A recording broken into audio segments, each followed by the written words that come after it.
भारतीय एयरफोर्स का लड़ाका तैयारा मिग-27 गिरकर तबाह। नई दिल्ली। भारतीय एयरफोर्स का लड़ाका तैयारा मिग-27 प्रवास के दौरान गिरकर तबाह हो गया। भारतीय मीडिया के मुताबिक मिग-27 तैयारे ने मामूल के मिशन के मुताबिक जोधापुर बेस से प्रवास भरी जो सरोही के मुकाम पर गिरकर तबाह हुआ। मिग-27 एयरक्राफ्ट के गिरने की वजह इंजन में खराबी बताई जाती है, ताहम हादसे के वक्त पायलट तैयारे से बाहर आने में कामयाब रहा।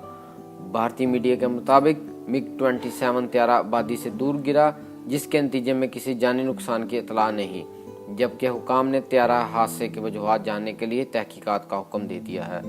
गुज़श्ता माह भारतीय एयरफोर्स का एक हेलीकॉप्टर मकबूजा कश्मीर के ज़िला बडगाम में गिरकर तबाह हुआ था, जिसमें सवार दोनों पायलट हलाक हो गए थे।